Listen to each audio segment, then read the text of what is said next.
tarptautinė konferencija yra Projekto Tęsk rėmuose, jos tikslas turbūt aptarti, išdiskutuoti, kaip dar labiau pagerinti pedagogų rengimą, stiprinti jų kompetenciją, motyvavimo sistemą. Mes kalbėsim apie mokytojams svarbias gebas, kompetencijas ir kaip jas diegti, dalinsimės kitų šalių patirtimi, gerąją praktiką. Na, taip pat turėsim galimybę aptarti problemas tokiose nedidelėse darbo grupėse ir dar geriau iškristalizuoti esminius iššūkius, prioritetus ir judėjimo kryptį. Na, o mus pasveikinti, aš mačiau jau pasiruošęs ir pasiryžę, švietimo mokslo ir sporto viceministras daktaras Ramūnas Skaudžius.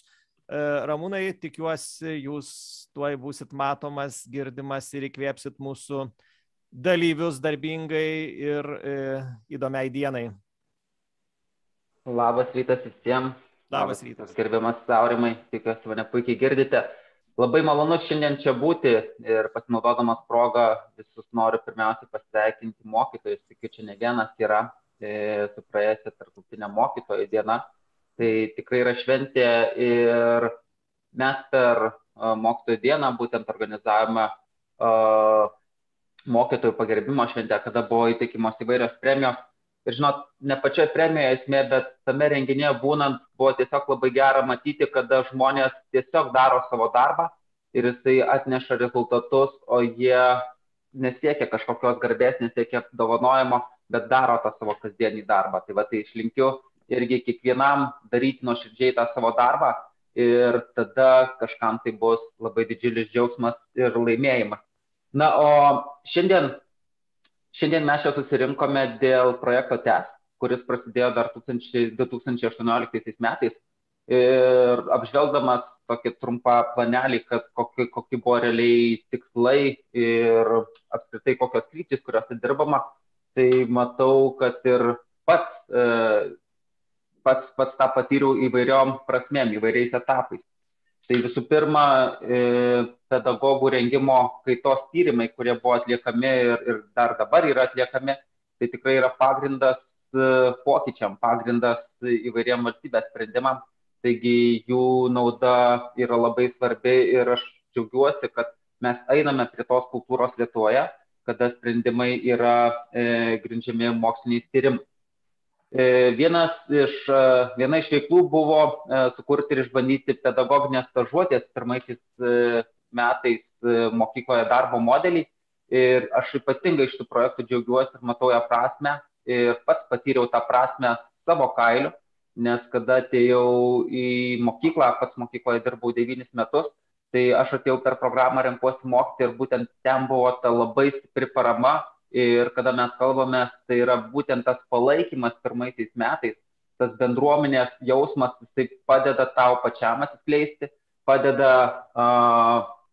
realiai padeda matyti, kad esi ne vienas ir siekti savų rezultatų, padeda geriau įsitvirtinti pačioje mokykloje, ją pajausti ir sėkmingiau pradėti darbą. Taigi, ta būtent pedagoginė stažuotė ir labai džiugina, kad yra numatyta iš esmės ir mūsų vyriausybės programoje, pirmiausias mokytojas veiksmų plane, kad būtent šita dalis turėtų būti dar labiau išplėtota. Taigi džiaugiamės šio projektu, kad padėjo labai stiprius tam pamatus. Taip, toliau viena kita veikla yra sukurti pedagogų kompetencijų vertinimo ir pripažinimo ir taikymo profesinėje veikloje instrumentus. Ir tikrai būtent, kada mes kalbame šiuo metu apie mokytoją, ir mokytojas, sakyčiau, yra sujautrinta netgi šiek tiek tema, nes tikrai kalbam ir apie kompetencijas, ir kokį jam krūvį tenka patirti, ir išbandymus šiais nelengvais pandeminiais laikais. Taip, tai tos kompetencijos, jo tobulėjimas,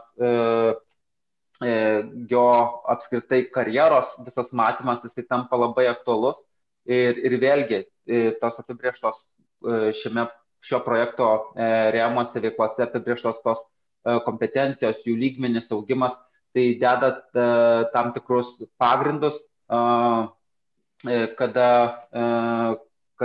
mes kalbame apskritai apie mokytojo karjerą ir peržiūrėjome mokytojo kvalifikacinius lygmenis čia Lietuvoje. Na ir paskutinė viena iš veiklų buvo, tai yra pedagogų studijų kvalifikacijos tobulinimo programa ir papildomos kvalifikacijos įgyjimas. Šitoje dalyje aš ypatingai matau prasmę, kada mes turime vėlgi besitraukiantį mokyklų tinklą Lietuvoje, kada mes kalbame apie pedagogus, kad jiem galėtumėm užtikrinti pilną darbo krūvį, su pilnu darbo krūvu ir orų atlyginimą. Bet šitą vietą, man atrodo, svarbiausia ne atlyginimas. Svarbiausia yra tai, tos žinios ir kompetencijos, kurias mokytojas įgyja.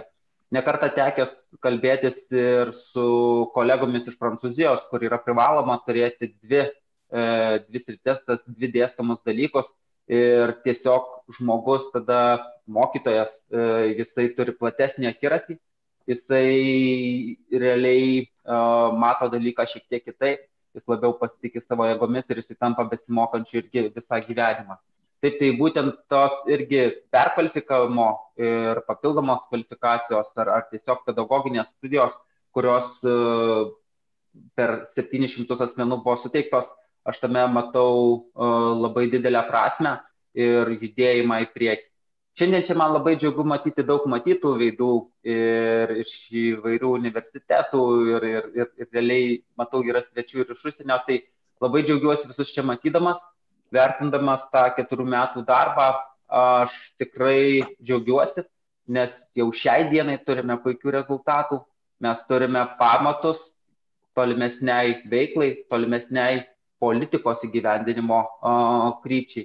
Taip, tai ačiū visiems rengėjams. Ačiū įgyvendintojui NŠA ir tikiuosi, kad šiandien ta baigiamoji konferencija dar labiau sustiprins, sumotyvuos tęsti darbus, nes bent jau šiai dienai aš galėčiau dar kalbėti tikrai ne vieną minutę ir sakydamas ir džiaugdamasis tais rezultatais, kuriais jau dabar aš juos matau. Tai ačiū visiems ir geros konferencijos.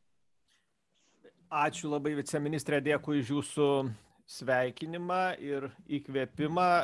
Aišku, norisi mums čia visiems pradžiai ir stiprybės, ir vienybės palinkėti šitų ne visai tradicinių ir ne visai lengvų metų, ypač tiems, kurie dirba tam kontaktiniam darbe, mokykloje. Aišku, Ramūnas pasakė sveikinimo žodį ir taip jau dažniausiai būna, kad sveikinimo žodžio autoriaus niekas neklausinėja ir nelaiko ant scenos ilgai, bet aš pažeisiu šitą protokolą, nebūčiau žurnalistas. Aš noriu užduoti, Ramūnai, jums trumpą vieną klausimą, gerai? Tikrai taip, prašom. Žinot, jūs paminėjot, kad jūs pats dalyvavot programui Renkuosi mokyti, tiesa? Tikrai taip.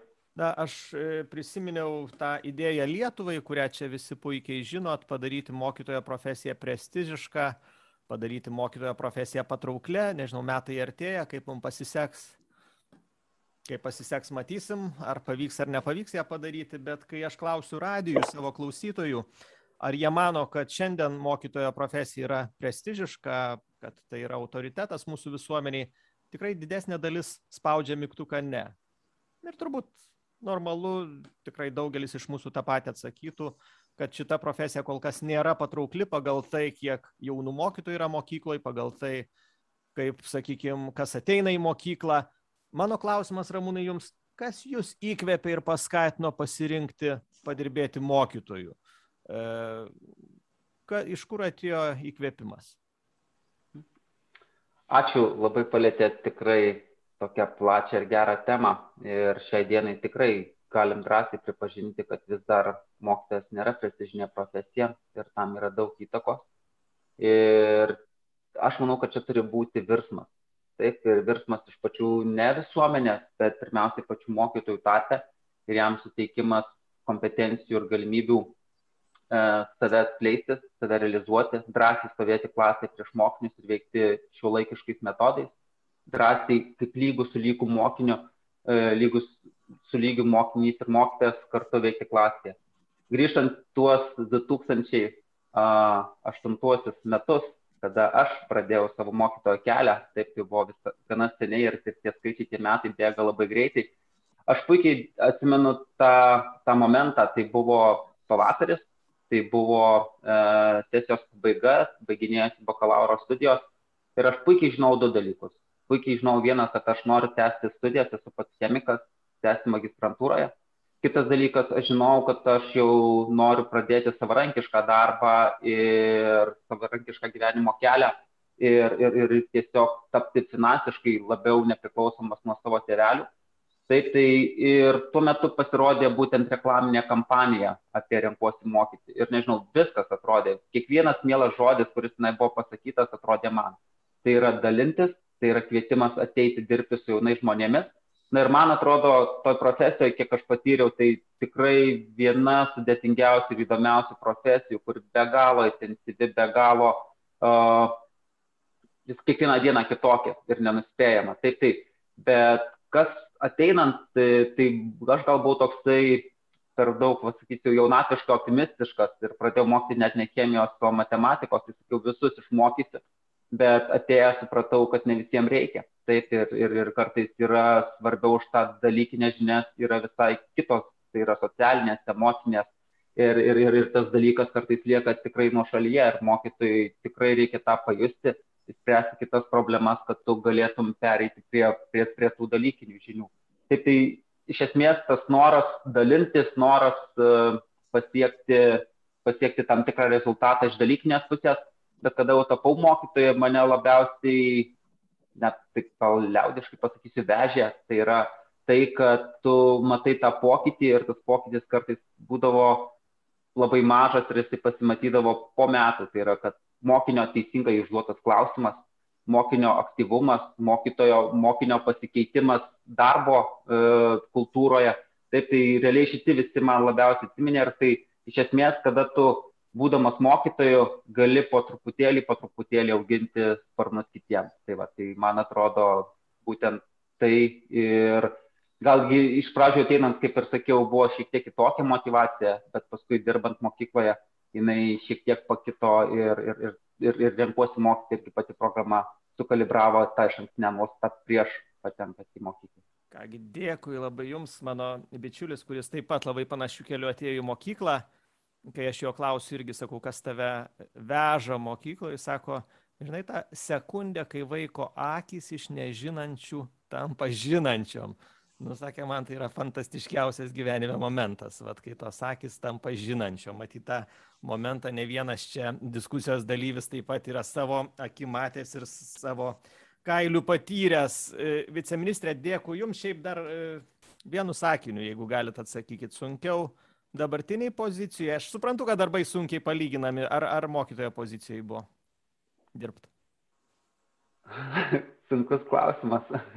Aš sakyčiau, sunku vienaip ir kitaip, bet nežinau, aš manyčiau, žinot, tiek mokytojo darbas, tiek čia ministerijo darbas yra kalneliai. Ir kartais to atrodo, jau įsilėkė su pagreičiu, bet atsitrinki tarsi į sieną ir vėl viskas prasideda nuo pradžių ir turi greitėti. Tai tikrai nepalyginami dalykai. Aš sakyčiau, gal informacijos srautas čia ministerijoje yra kur kas didesnis, bet iš tikrųjų kiek irgi pastangų ir darbo įdėti, tai, sakyčiau, tikrai panašiai varginantys. Kągi, dėkui, ačiū viceministrui, dėkui Ramūnui Skaudžiui už jo prisijungimą. Aš tikrai noriu, kad toks jaukus bendravimas mūsų tęstųsi visą šiandien dieną. Tikrai būkit drąsūs, kelkit jums kylančius klausimus mūsų konferencijos dalyviams ir aktyviai įsijunkit į mūsų bendrą darbą. Ir dabar jau trumpai keliais štrichais supažindinsiu jūs su šio renginio programa. Mes netrukus kelsimės į Belgiją. Nuotoliniu būdu prie mūsų jungsis HUGO VERKESTas iš Flandrijos, švietimo ministerijos ekspertas, nacionalinį požiūrį į pedagogų rengimo būklę ir iššūkius mums pasiryžęs šiandien atskleisti. Tuomet seks kavos pertraukėlė. Po jos kelsimės net į Sidnėjų, į Australiją. Iš ten Filas Lambertas jau prie mūsų prisijungęs. Sidnėjui tuoj bus vakaras, pas mus rytas, bet smagu, kad ta bendravimo platforma mums leidžia, nepaisant laiko skirtumų, geografinių skirtumų, tikrai gana sėkmingai ir kokybiškai bendrauti. Na ir toliau Jungtinė karalystė, iš Jungtinės karalystės Jane English. Ji yra šios šalies mokyklų lyderystės konsultantė, kalbės apie naujas šiuolaikinio pedagogo kompetencijas, pradedančiųjų pedagogų stažuotę ir mentorystę ir gerąją praktiką. Tikrai kviečiu jūs irgi naudotis progą ir išsiaiškinti, kas jums įdomu ir aktualu, apie ką kalbės mūsų svečiai. Vėliau seks pietų pertrauka, mes turėsim beveik valandą papietauti ir tada interaktyvi darbo grupių sesija, kuomet jūs visi būsit suskirstyti į 4 grupės ir čia nuostabus moderatoriai padės atskleisti skirtingas mūsų konferencijos skirtingus aspektus, skirtingas problemas. Vėliau bus dar kavos ir, aišku, darbo grupių pristatymas. Mūsų renginys turėtų pasibaigti kiek vėliau nei 4 valandą. Kągi, linkiu jums darbingos ir įdomios dienos, įdomių įžvalgų ir, aišku, kviečiu dalintis mintimis, dalintis klausimais. Blogų klausimų nebūna, aš laikausi tokios pozicijos. Kas tik jums bekiltų, drąsiai klauskit, drąsiai reaguokit. Na ir kaip minėjau, dabar mes jau keliamės į Belgiją ir keliais štrichais pristatysiu dar gimtąją lietuvių kalbą žmogų, kuris čia prieš jūs tuoj pat bus kalbėtojas, daktaras HUGO VERKESTas, Flandrijos švietimo ministerijos ekspertas, vyresnysis dėstytojas, mokytojas, auklėtojas, repetitorius vidurinėse mokyklose. Čia pažymėta net ir miestai, kuriuos teko ras, bet ne tiek svarbu turbūt šiame kontekste juos visus minėt. Pasakysiu dar, kad HUGO yra mokyklos patarėjų grupės narys, metodinių ir valstybinių mokyklų patarėjas, Flandrijos švietimo ministerijos ekspertas, kaip minėjau, atsakingas už pilietybės, demokratiškumo mokyklose ir tvarumo tikslus, Europos tarybos, Pestalozis, Strasbūro programos ekspertas ir dėstytojas kultūros ir kalbų įvairovės klausimais, Europos Vergeland Oslo centro tarpkultūrinių miestų ir Europos tarybos dėstytojas tarpkultūrinių studijų klausimais. Na ir dar čia galybė šalių, kuriuose mūsų svečias taip pat koordinuoja įvairius projektus mokytojų profilių klausimais, ne tik minėtoje Belgijoje, bet ir Italijoje, Libijoje, tad patirtis yra didelė, plati ir daktaras HUGO ją pasiryžęs dabar pasidalinti. I will start my presentation from a Flemish perspective, and I start with 2 quotes. The floor is yours and design your future. These 2 quotes are coming from my institute, because we have this kind of slogan to welcome our students, design your future. And during their training and also at the end, when they do the farewell, we say, the floor is yours. And I think this is important, that these 2 quotes are related with one of the main values in teacher training colleges, and also for teachers, is responsibility. So this kind of responsibility in education means that we have to support them. And I think mentorship and all what we do during the training is what we are trying to do to develop with them the future, but also all kinds of values. And I remember what the Vice Minister just said. It's important that we have a drive. And sometimes students don't have this drive anymore. So we have to support them in many cases.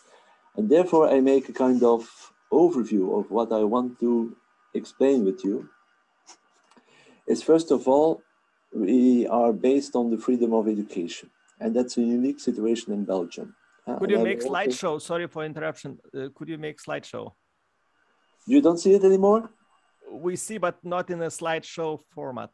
Could you? Not in a slideshow. Okay, I know what you mean. 1 minute, please. And now it will go like this. This is better? Yeah. This is much better. Sorry. Thank you very much for this support too. Yeah. So what I want to tell you, something about unique situation in Belgium. Yeah. Some facts and figures. And then in the last 20 years, there are a lot of changes in the teacher training colleges, in the school policy, also in the way of we are teaching nowadays. But these changes also mean some challenges in mentorship. And I will look also inside the mindset of the Minister of Education. I work for the Minister of Education concerning final targets for primary and for preschool kids. And then we have nowadays, since 2 years, a kind of protocol, a kind of strategy that we are using in many cases to support our new teachers. And I want to end with a kind of mapping of valuable places for mentorship. So this is what I try to do in a 3/4. So I show you a map of Belgium. Everybody knows Brussels, but Brussels is not Belgium.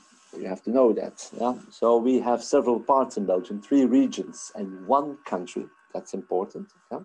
3 regions. I'm living in the green part. That means the Flemish part nearby the sea. Then you have the French part, the French-speaking part, and you have also a German part. Don't forget that we have 3 communities, and that means at the same time at least three ministers of education. So that 3 policies. And I will focus only on the Dutch-speaking.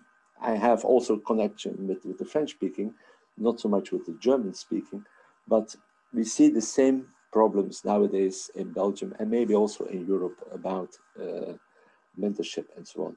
You see, in Flanders, there are 6 million people. I think it's the double, a little bit the double of Lithuanian population.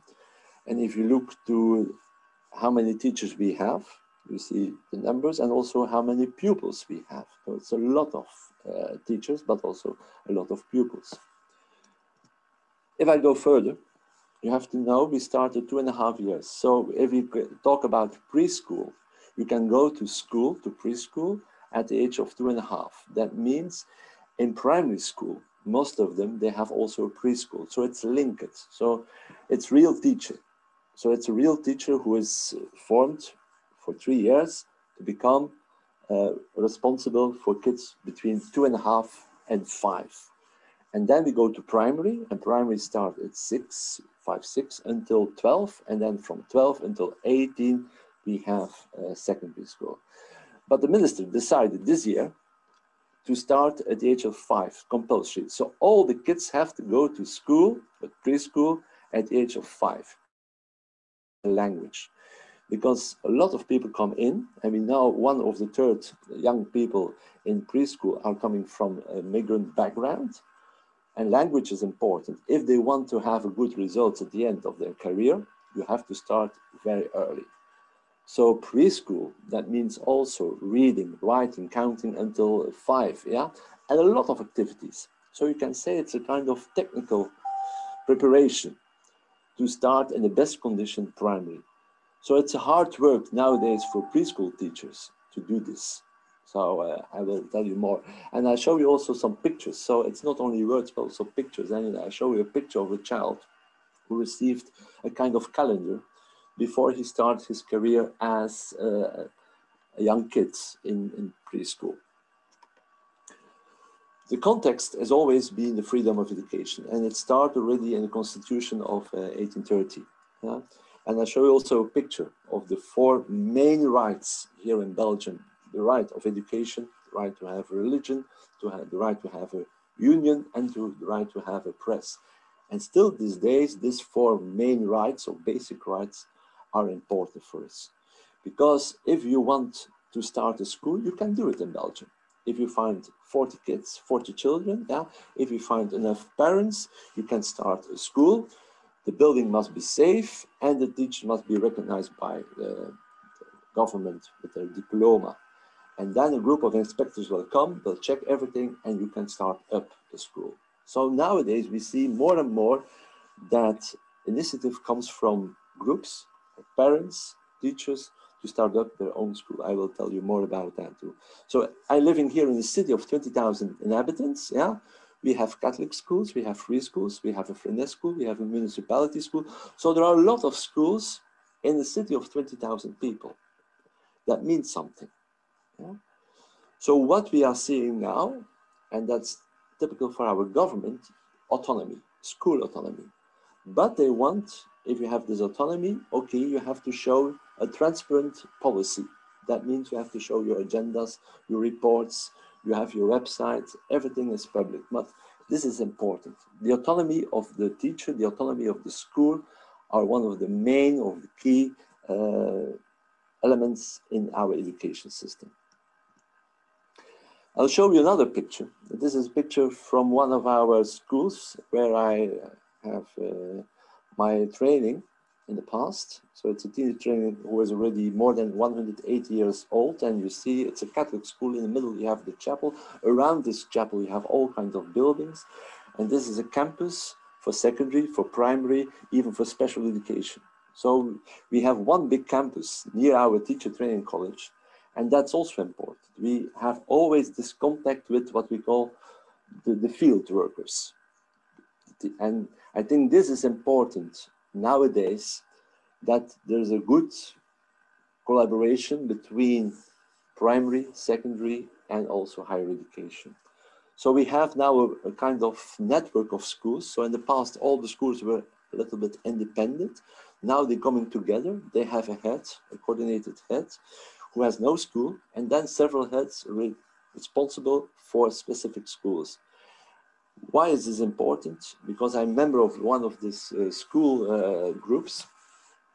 It's important for sometimes IT, so that everybody can have the same devices, that they have the same learning platform, like we call it here Smart School. So this is important. And there's always one person who is responsible for the contact between higher education and the schools. So that means when we have trainees, when we have students for their practice, they can go to the schools, and we have only one, what we call anchor person, a person who is responsible for these trainees. What you have to know, so new bachelors, new masters, they can apply freely for each network. So if they're coming from my institute, who is a Catholic institute, they can apply for community schools, they can apply for municipality schools, they can apply for FRENES schools. So this is possible. So you can do it yourself. So you feel free, and that's also the freedom to knock on the doors of a headmaster or of a school, to send a letter, something like that, to be in contact. So if you look now to the stakeholders, because this freedom of education means something, we have at least 5 big networks. That means that these networks are responsible for development of the curricula, of recommendation of the ministry. So this is something special. So they have their headquarters in Brussels, but they have the regional services in the several provinces.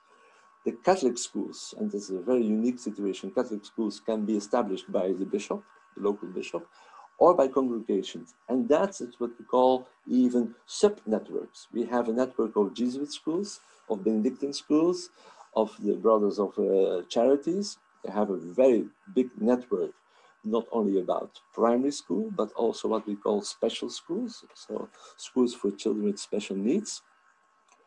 And on the other, you have these municipality schools where the mayor is responsible. You have the community schools, what we call in our language, the state schools, so official schools from the Flemish authorities. And since maybe 20-25 years, we have more and more what we call Steiner schools, Waldorf schools, but also what we call method schools. That's Dalton schools, FRENES schools, De Crowley schools. So there is a kind of new movement to modern education in the meaning of that they use more methods like cooperative learning, project learning, and so on. But you have to know, these 5 networks or more networks are supported by the local schools. So the local schools give a kind of donation to these networks to have the services. These networks contain experts. Experts can be former teachers, can be headmasters, and they help the schools when there is a crisis, when there are some problems with implementation. So the networks are always under control also of the inspector board. So the Ministry of Education have inspectors. They check in a group the school, but they also can check the networks to see if it is transparent and if they are doing their work very well. What we see now, that new teachers are invited to the central offices or in the provinces for extra information about what we call the mission of a school, of a network. Maybe it's different in your country, but the teachers are paid by the Ministry of Education directly. That's an important question, not indirectly by the schools themselves. So they receive the money from the Ministry of Education. That's maybe also important to tell you. Yeah, I show you the head of a newspaper of the beginning of September, and you see lack of teachers has been multiplied by 3. So this is what happens in Belgium for the moment. Yeah, that in the media, a lot of articles were published about the lack of teachers. Yeah, there were a lot of interviews, and I asked some of my alumni, some of my former students to tell something about their problems, their bottlenecks. And what I found out is this list. Some said the complexity of the classroom population is a reason that we go out. Yeah? A lot of administration load. Even the emails of parents can shock my students. Yeah? And there is a lot of digital devices and system platforms. And people say, maybe it takes over the autonomy of the teachers. Others say the report stress to justify my extramuros activities. I want to go out with my children, but I have to fill in a lot of documents. I have to ask a lot of because of insurance and so on. And nowadays we hear also less appreciation by pupils and parents, not in preschool, not in primary, but in secondary. Also the behavior of some pupils. So we have to think about what we call more discipline, more motivation to have good results. Yeah, and there is a freedom also of textbooks. So when you have the curriculum, everybody can make his textbooks.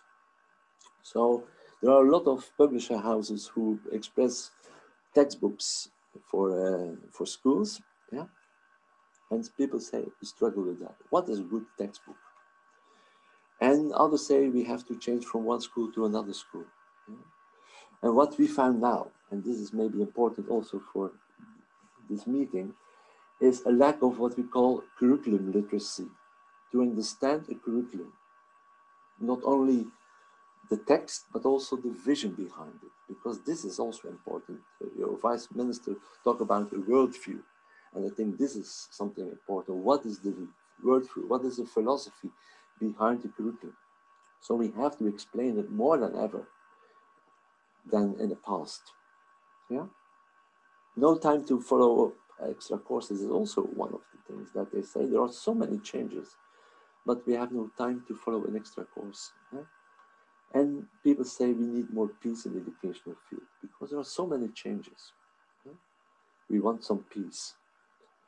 And what we'll see immediately is the relation school and home. Yeah? School is always at home. I see it here. I'm from a family of teachers, and this is what we have seen. There was always school at home, and during Corona it was even more. Yeah? And we need a balance between work and home, and this is a little bit deleted in what we call the digital world.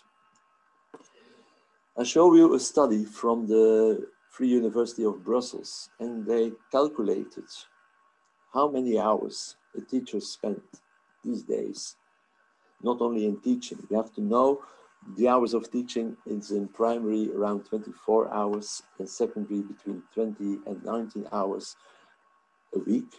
Yeah? But you see, okay, during the week, some teach 46 hours. Yeah? Even during holidays, they work 70 hours. So there is a lot of work to do, not only in school, but also at home. And you will see in the other slide, that is not only preparation of lessons or looking to the tests, but it's also looking for about the meetings with colleagues and so on. Yeah? So there is a lot of work besides teaching. And that is what we also have to support in our newest students, that they have to learn it's not only teaching these days, it's more than ever. Other works, cooperation, collaboration, and so on. So these are the figures for 2028. So in 7 years, we will have a lot of vacancy for preschool, for primary, and even for secondary.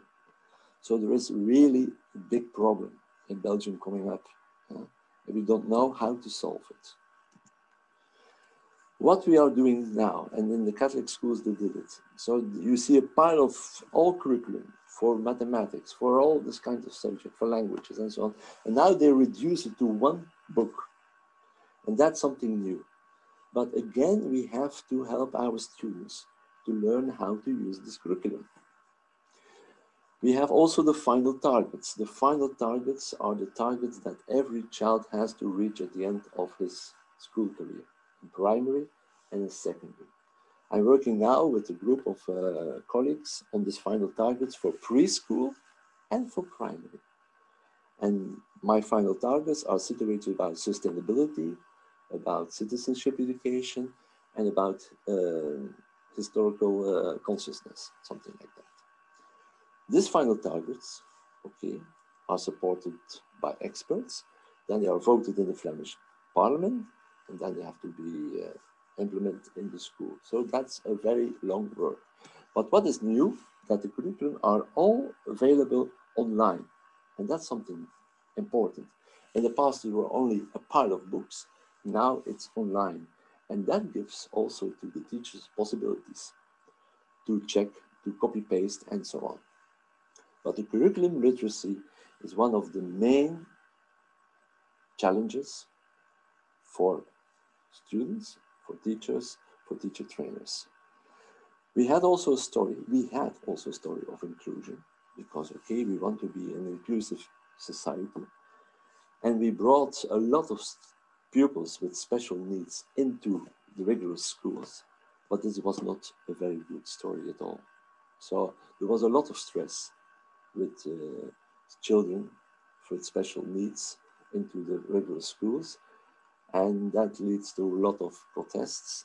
And now they decided in 2022 to make a new decree, a new kind of law about students with special needs. I told you there is a lack of preschool teachers. And this is one of the teachers, teacher Annie. She started in '82 and she will stop now in 2020, after a career of 38 years. What we see, that this kind of teacher for preschool is what we call officially a tough job, a very hard working job. So they cannot work 40 years in education in that way. It's impossible. So now there is a decision of working 40 years.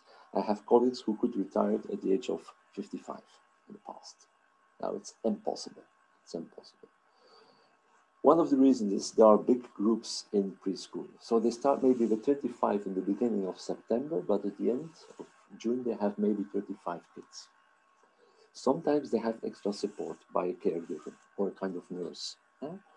And that's what they said. We need more hands in the classroom. We need more support.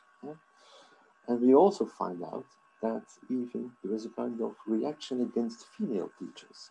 There is a kind of feminization in our education. I think it's in all the countries in Europe like this. But we need also the possibility that they respect the female teachers in the best way. And from some cultural background, it isn't. And for some teachers, it's frustration. It's a kind of frustration because they do their best, but they found out it's not easy to be recognized as a female teacher. But there's also a lack of teachers for maths, French, science, and so on. This is a picture of Willy. He's 77 and he's still working as a math teacher in education in secondary, because in some schools they're looking really for a teacher of math and they don't find him. And that's something also new, that teachers who are retired at the age of 60, 65 even, they come back to schools. I have 2 or 3 colleagues in my surrounding who came back to school. They were retired, they were grandmothers and grandfathers for their grandchildren, but now they are again in front of the pupils because they don't find it. Because if you're studying math, you study math as a kind of support subject for becoming an engineer. French is our second language. We don't find enough French teachers. In the same part, in the French part. In the French part, they don't find enough Dutch teachers, Dutch-speaking teachers. So it's really a problem for this, particularly teachers. And I have to tell you there is also another stakeholder who is important in Flanders. That's what we call the teacher trade unions. They are very strong, the trade unions in Flanders. So they have a special voice. They don't, always agree with the policy of the minister. So they come on the streets for demonstration. And here they say, it's impossible, to work until 67. And they say, until 67 in front of the class, then you will be quickly under the grass. You mean what it means, So it's a quote, but it's a very important quote. Can we work until 67? So in our mention, in our view, it's not possible. It's not possible because of the workload. Special occasion. What happens during Corona time, during the pandemic? We saw that a lot of support came from other fields of education, of other fields of students, so social workers, psychologists, and so on. They supported children during Corona time because they have a lack of learning. Even our minister, who is the picture is the Minister of Education for Flanders, he visited a lot of schools to support them because what we found out that we have a lack of laptops. More than 10,000 laptops were needed because a lot of children didn't have a laptop at home to have these online courses. So this lockdown showed also some problems, but also some people find out maybe education is a job for me because they were volunteers in schools. And they found out, okay, maybe it's useful for the future. I'll show you a picture of my graduate students from 2 or 3 years ago. We have a very long tradition. Our school is more than 108 years old. Until 1985.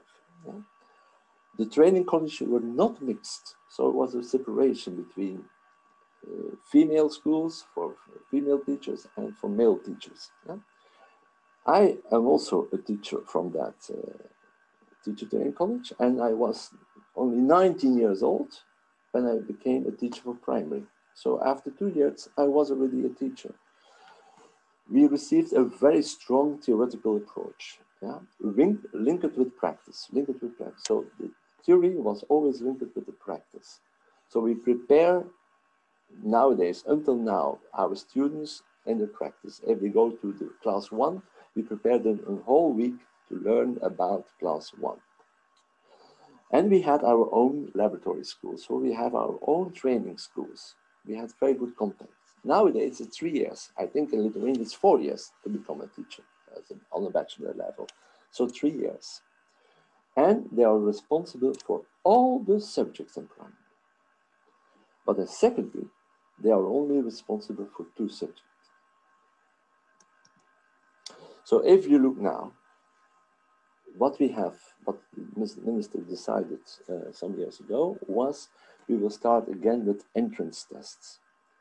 And these entrance tests were also in the past. When I started my career as a student in the teacher training, I have also entrance tests for music, for spelling, for pronunciation, for storytelling, and so on. And it was fail or pass. If you fail, you couldn't start at all. Now they have this new test, no longer on the campus, digital, and it is a test about motivation, French, math, and Dutch. The test of motivation is also important because we have to find out what kind of motivation students have in mind about education. It's not only about loving children, it's more than that. So the test is compulsory, everybody has to do it, but it's only an advice. So you can start. You have to show the document that you did the test, and that's it. So you don't look to the results. But what we have now done in the first year of the bachelor degree is we give extra courses because we find out there is no basic literacy about maths, about all this kind of subjects. And you have to know these entrance tests are based on the final targets of primary. So it has nothing to do with secondary school. It has to do with what they have learned 6 years before in primary school. And nowadays, our school system on the teacher training colleges is based on what's called competence-based curricula and also evaluation. And we have 10 competences. You can read them, these competences. It's about supervisor of developmental learning processes, teacher as an educator. It's more than teaching, it's also looking for the well-being of the children, an expert of a specific content, yeah? An organizer, an innovator, researcher, also partner of parents, caretaker, yeah? Partner of a school team, also partner and also participant as with the colleagues, member of a larger educational community, cultural participant, and last but not least, and this is the new one, this is what we find important from our work perspective, from our view, also as a Catholic Institute, the teacher as an inspiring person, as a passionate person, and that's important. Yeah? Can you measure all these functions, these competencies? Not at all. And what we found out, we try to do that during 3 years. And we say, look, in the first year, you have to do this and this competences. The second year, this is more important. And in the third year, we focus maybe on what we call being partner of a school team, being in contact with the parents, and so on. So this is what the 10 competences, 11 competences.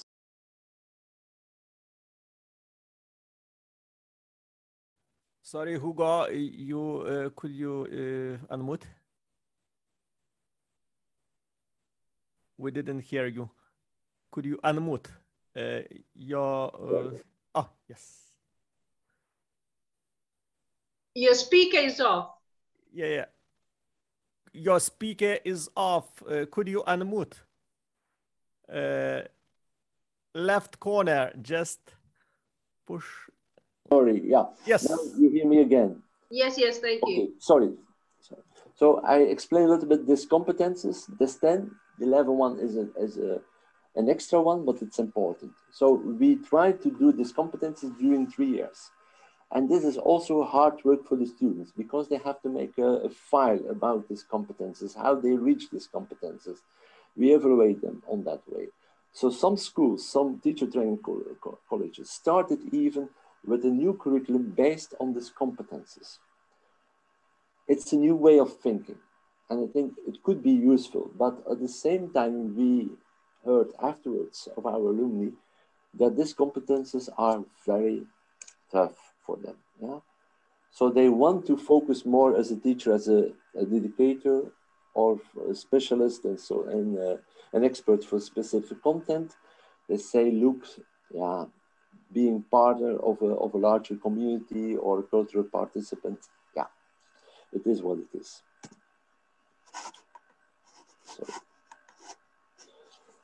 So we try to find out new ways to bring people inside the teacher training colleges, and we call it from learning about to learning from. And we have what we call dual learning. So the students stay 2 days at the campus, 1 day at home, and 2 days in schools. And that's a new system. Okay, it's a nice system, if you like it, okay, but still it's not very successful because we have small groups of 10, 12, 20 students, no more. The reason is some of them have to combine with family life, and that's not an easy story at all. Why this kind of changes? Because not only the Minister of Education is working on it, but also the Minister of Work, because we want to find people to start their job in education. And we have also a very huge governmental work organization who say, look, if you want to come into education and you have a job somewhere in industry or in a company, you will receive from us the entrance fee. So you have, if you go to higher education, you have to pay from what we call teacher training colleges until the universities, you have to pay a fixed fee of 980 euros. Yeah? But you also receive the financial support. If you change from company to school, you will receive every month your last salary.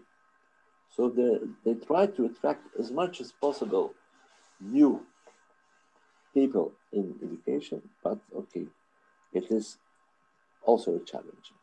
We have postgraduate courses, also for mentorship. Yeah, we have intensive trainings on Wednesday afternoon, because Wednesday afternoon they are free. And when we do this kind of trainings, we do it with psychologists, with social pedagogues, with experts in communication and reflection. And always they ask us, what kind of model do you use? And we say, there are a lot of models we can use for mentorship, for training extra. Is it Kolb? Is it McClellan? Is it Korthagen? So we are focused on teacher styles, on values and norms, because this is also important. Values and norms, how we can express our values and norms in education. Huh? How to use self-reflection, how to work with teamwork, because teachers are not only in the class, now they have to cooperate with other colleagues. So if you want to be a mentor, you have to follow this kind of courses. You have to follow it. What we have also is what we see now, this job switch of a lot of people. And I also integrate an article with two of my students, because they did some work for me. And they published afterwards an article in the newspaper. Yeah? There's a kind of job switch. We see if we have 100 students, 50 students are coming from somewhere else. They are adult students and they follow the courses. They had the benefit last year that we have this kind of online courses. They could stay at home, they could do their family work. But we have also evening courses for people who want to combine work, family, and study. This evening courses is situated for primary and for secondary schools. Okay? But they have a program of what we call 180 ECTS, so marks. But they cannot do it in 3 years. So this evening course, this distance learning, they do sometimes 3, 4, 5 years to become a teacher. So when they start now, we don't know if they will be successful in 3 years. They cannot be, because it's so hard to combine these things. And if you look now, not to the teacher training college, but now to the school policy, you see in the past, there was one talk with the headmaster, and that was it. He became part of this team. Nowadays, it's a commission of headmasters. So a commission of headmasters are sitting in the room and they invited novices. Yeah? Afterwards, there are what we call kick-off days. What are kick-off days? There's a day that we bring all these teachers together and you see a picture of them. Yeah? So these are new teachers. They are coming together. They do a lot of activities. They received even a t-shirt and so on.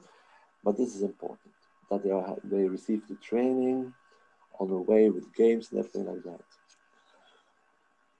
But the school appoints several teachers nowadays, yeah, to follow a paid training. This is important. So the training we organized in the past are now also paid training. It was in the past based on volunteership or kind of mutual comprehensive, but now this is always paid. And you see also at the field in the schools, this kind of changes in teaching. To support each other, we call it like a split job. So 2 teachers working part-time in a class, and they can splitting the day in the morning or the afternoon. One is working in the morning, the other working in the afternoon, or they do the parts of the week, one from Monday until Wednesday, and then from Wednesday until Friday. So we find all kinds of solutions to make this attractive, but again here, you need mentors to support them in this kind of new finding balance. Co-teaching is one of the hypes here in Flanders, especially in primary school. 2 teachers are simultaneous in the classroom, yeah, for a group of more than 35. So you see here a class with 2 teachers in a village.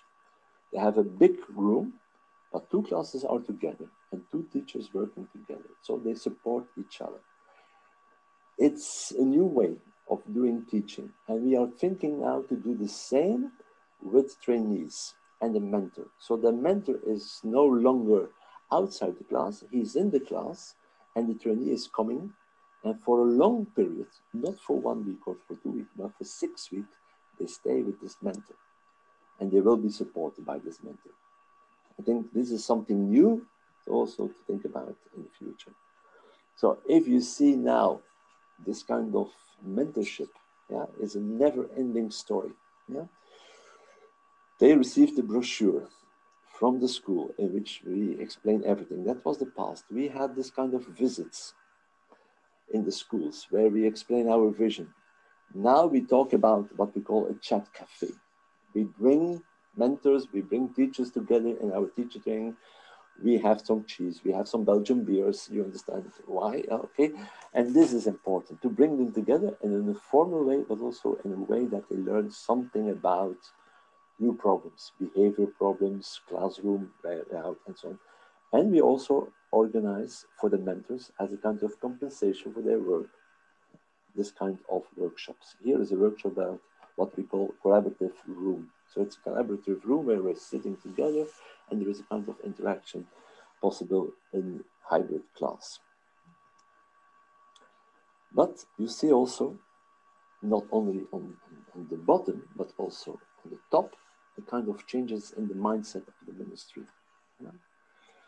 So they found out by data, okay, that more and more newcomers left the school within 5 years. And that's a catastrophe because you invest so many money in the training of this bachelor, and after 5 years, they left it. They go to another area. They go to companies, they go to banks or to other places. Yeah. So, so there is a lot of research done about the reason of dropouts, and maybe that's another possibility to think about. What are all these reasons? I will explain some of them. So what the minister was thinking about was starting with what he called a teacher platform. So every student who graduated in the teacher training college could apply for being a member of that teacher platform. So you have a group of schools, they have a platform, and that platform can contain 5 or 6 newcomers. And they were trained by the mentor. So they learn a lot of things, and the minister had in mind, okay,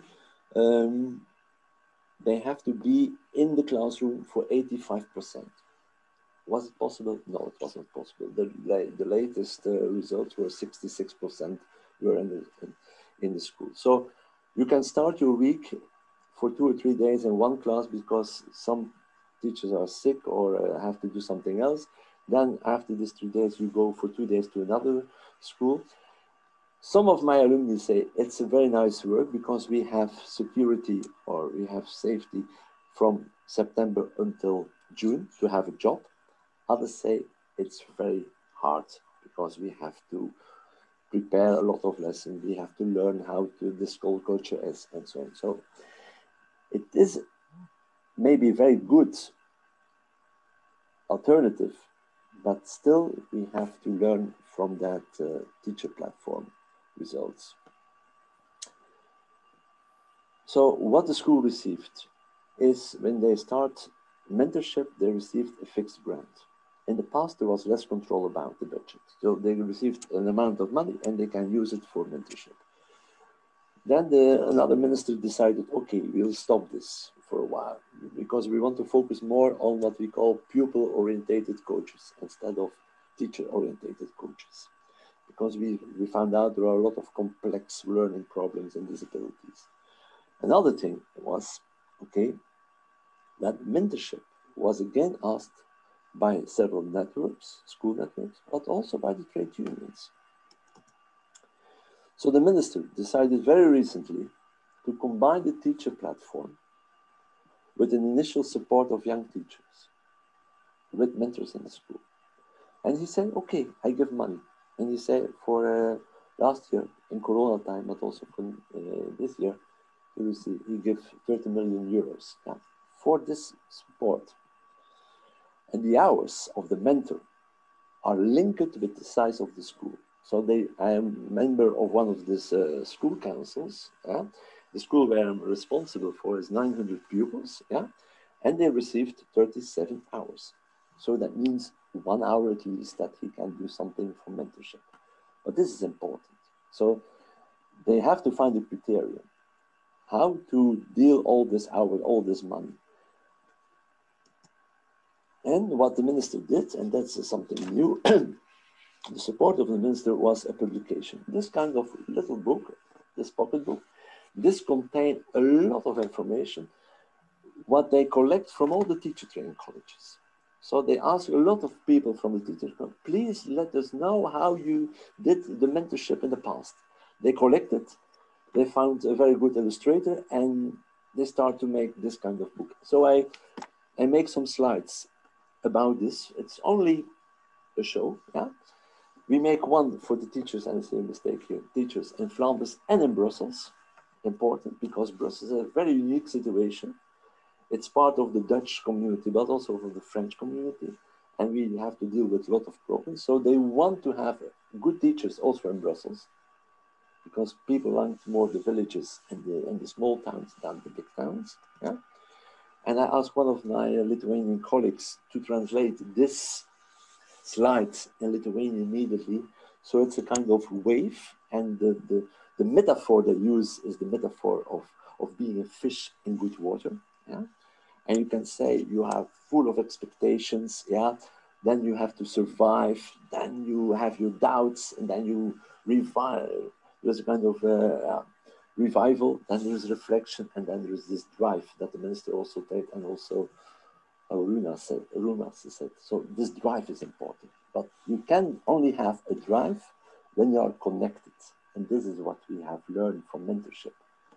It's good that you find out the drive, but it is this connection what is important. And then they have this grid. It's also translated by Donata in Lithuanian language.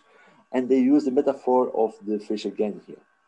But I like this grid because this is part of what we have done in our teacher training college. We show this grid in another way, and they make it like this. So this booklet, all our graduate students receive this, because then they can learn from this booklet a lot of information to do on self-reflection. And then the metaphor. What is a good mentor? What is good mentor? Is he local radio? Is he local radio? So that he tell you some stories from the teacher room? Is he a gardener? Or is he a kind of emergency line? Or is he the conductor? So it's important that we find out what is the metaphor that we can use, the image that we can use to become a mentor. We do the same for our students. When they do the graduation, before the graduation, I organize for them all kinds of simulation talks, interviews. One of my questions is, how do you describe yourself? Like an animal in the zoo, or like somebody in a circus? And you have to find out what kind of image you want to use to tell something about yourself.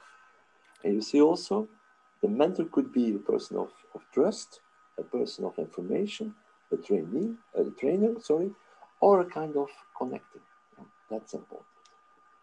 Sorry for interruption, we're approaching the end. Time limit. So I show you here, but it's already translated in Lithuanian, thanks to Donata, some of these cards. So we use this kind of cards to train, or to have the contact between the trainee and the teacher, or between the mentor and the newcomer, and so on. We have a protocol, and you can read it. The protocol is based on information of the ministry, suggestions. It is presented, accepted. So I have to sign it last September to agree with this protocol for the school where I'm the counselor. Yeah. So there is an initial coaching. It's a right, and it's also a duty of the school. So this is important, both of them. Yeah. And here you see the timeline. There is a timeline. So the minister say, okay, you received money from us based on the size of the group. One important thing is you have to show us a timeline, how to organize it. So this mentor is responsible also for reporting, for agendas, and so on. Yeah? So at least 4 class visits. They have a closed Facebook. That's also one of the elements that we have to use nowadays, social media, but it's a closed group, yeah? But no information, that's important, no information goes to the headmaster at that time. Only when there are problems. Then the mentor becomes a coach. And a coach means that he has to train them also on other aspects. not only the well-being, not only the team, but also the didactics, because there are some problems with that.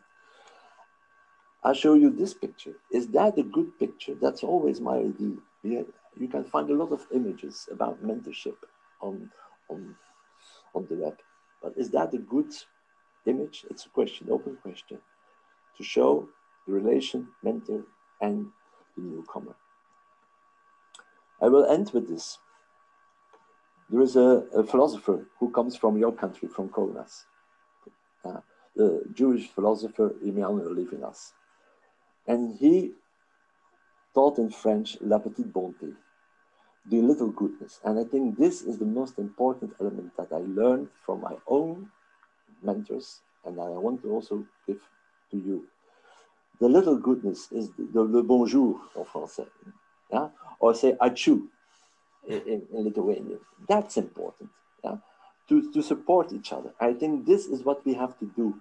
And this little goodness, you find it in the classroom, but you find it also in the corridor, you find it in the reception desk. So this little contact, and this is what my students always tell me, this is what important is. Yeah?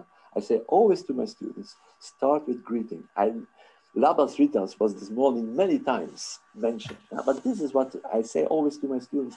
If you are coming for the first time in the class, say a nice word to the students, yeah? Welcome them, yeah? And this is what we call the holistic approach. Heart, hands, and head. It comes from Pestalozzi, but it's still important. These three must be connected, yeah? And there is what we call a personalistic approach. Personalism is a philosophy, is not well known, but it's also linked with Levinas. So the human being is a person, not an individual, it's a person.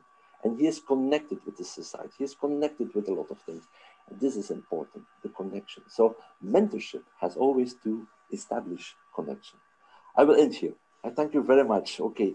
Thank you so much. Thank you, Hugo, for your very comprehensive, interesting, and very relevant presentation. Thank you so much. We have a couple of minutes for brief questions, reactions, comments. If you want to make such intervention, please raise your hand virtually or just on your sound and ask the question of our speaker. Please, the floor is yours. Our audience, if you want to ask, just sound on and ask in Lithuanian or in English, whatever you want. Okay, maybe let me start from the first question. Dr. Hugo, if you have the opportunity to change the only one thing at a school, what it will be? Just only one thing.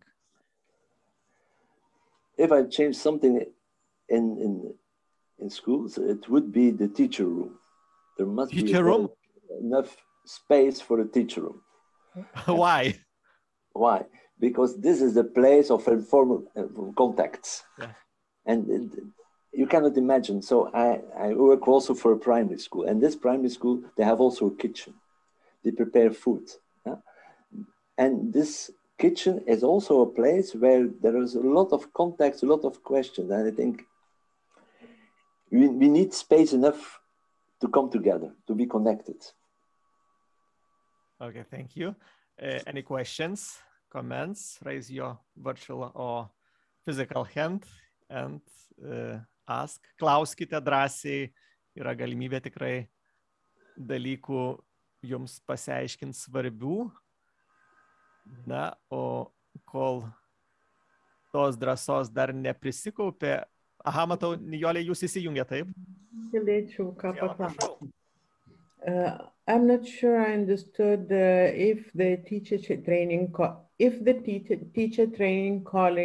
college prepares or teaches only primary school teachers or for the secondary as well and for gymnasium. Is it the same 3 years for, let's say, gymnasium teacher? If you say gymnasium, you mean upper secondary school. That means from the age of 16 and 18. Right. That is for the university. So at the university, you have nowadays what we call an educational master. So you have, first of all, you're a master in languages. You follow that for 4 or 5 years, yeah, and then you can follow 1 extra year to become an educational master. So, but for primary and for lower secondary, that means from the age until 2.5 until 15, let's say, it's only a bachelor degree. It's only a bachelor degree. So there is a kind of debate going on that maybe also masters could work in primary school, but it's not the case nowadays because there is a difference in salary. So the bachelor degree is less than a master degree. That's something like that. So university are responsible for the masters and for the upper secondary. But we have still also here a lack of master students. I see here that not so much students on the master level are going for educational jobs. Thank you, Hugo, for being with us today. Thank you for your presentation and comments. And now we will switch to Lithuanian. Aš pereisiu vėlgi prie lietuvių kalbos, kviesdamas jūs visus pasivaišinti savo namuose arbata ar kava. Mes turim 10 minučių pertraukėlę higienai ir kavai ir 10:25 laukiu jūsų grįžtant. Aha, Giedre, prašau, dar jūs norėjot, atsiprašau labai, ką tik pamačiau jūsų ranką, prašau. Ačiū labai, aš tiesiog nepaspaudžiau tiesiog prieš tai. Tai vat norėčiau, just one question to Hugo. Thank you so much for all the informative morning. And I would like to ask, what do you think? Why is such a big shortage of teachers? Is it because the education is too expensive for us to become a teacher? Or do you think that we are losing interest in becoming teachers? What do you think? What is the biggest problem here? Are we scared of kids because kids are changing, and are we scared of information? What is the real problem here? Why I'm finishing uni, I want to be a teacher, but we are preparing teachers. Where are they? Why are they doing different jobs? Is it not enough, wages are too little or too many kids, or is it just too stressful? What do you think? Thank you.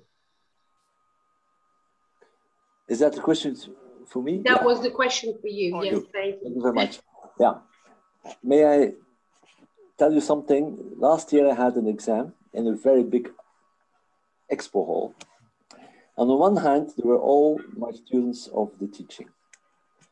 And on the other hand, there were all the students from IT, from security and everything like that. And the teacher who was responsible to supervise them came to me. He said, "You're a lucky boy. You have only female teachers." And I looked to him, "You are also lucky. You only have male teachers, male students." Yeah? So what we found out, that there's a kind of feminization in our education system. Yeah? And we don't find enough boys, enough males teachers. And the reason is because there are not, only the headmasters are males. Yeah? So our students, they need also role models. That's one of the reasons. Yeah? And what is the problem? In primary, they like their teacher. In preschool, they like their teacher. But if they are in upper secondary, you see how they play a little bit with their teacher. Only the ones are thinking, okay, I want to be an engineer, like the maths and the physical teacher and something like that, but no languages. So there is, your minister said also, there is a kind of lack of appreciation. In the past, a teacher was a real status profession. And nowadays it looks we are like, our students are clients. It's also an economical problem, yeah?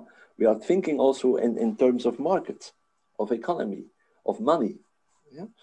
So I think what we have to find out again, how can we make the drive, the motivation available, accessible, visible. Yeah?